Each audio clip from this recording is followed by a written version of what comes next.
সুপ্রিয় সুধী, আসসালামু আলাইকুম।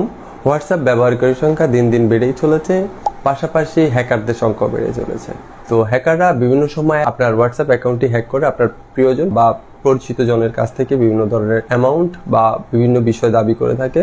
তো আপনার হোয়াটসঅ্যাপ অ্যাকাউন্টটি হ্যাক হলে আপনি কিভাবে বুঝবেন, পাশাপাশি আপনি হ্যাকারদের হাত থেকে আপনার হোয়াটসঅ্যাপ অ্যাকাউন্টটি কিভাবে উদ্ধার করে নিয়ে আসতে পারবেন, সেই প্রক্রিয়াটি দেখিয়ে দিচ্ছি। ইনফরমেটিভ ভিডিও পেতে সঙ্গেই থাকুন আর ফলো করে আপনার টাইমলাইনে রেখে দিতে পারেন, যেন পরবর্তীতে আপনার কাজে আসতে পারে। ধন্যবাদ সবাইকে।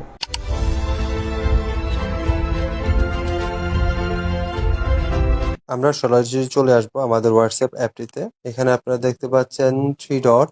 আমরা থ্রি ডটে ক্লিক করব। থ্রি ডটে ক্লিক করার পরে এখান থেকে দেখতে পাচ্ছেন লিংক ডিভাইস। আমরা লিংক ডিভাইসে ক্লিক করব। আমরা দেখতে পাচ্ছি আমার এখানে 3টি ডিভাইসে আমার হোয়াটসঅ্যাপটি কানেক্ট করা। 3টি ডিভাইসে কানেক্ট করা অর্থাৎ 3টি ডিভাইসে আমার লিংকটি কানেক্ট হয়ে গিয়েছে। সেক্ষেত্রে আমরা বুঝে নিব আমাদের হোয়াটসঅ্যাপটি অন্য কোনো ডিভাইসে কানেক্ট করা আছে। দেন আমরা এখান থেকে যদি ওই ডিভাইসটিকে লগ আউট করতে চাই, সেক্ষেত্রে আমরা ওই ডিভাইসটির উপরে ক্লিক করব। ক্লিক করার পরে এমন একটি ইন্টারফেস আসবে, ক্লোজ লগ আউট। আমরা লগ আউটে যদি ক্লিক করি, লগ আউটে ক্লিক করার সাথে সাথে ওই ডিভাইস থেকে আমাদের হোয়াটসঅ্যাপটি অটোমেটিকলি লগ আউট হয়ে যাবে। এভাবেই কিন্তু আপনারা আপনাদের হ্যাক হওয়া হোয়াটসঅ্যাপটি ফিরিয়ে নিয়ে আসতে পারবেন। ধন্যবাদ সবাইকে।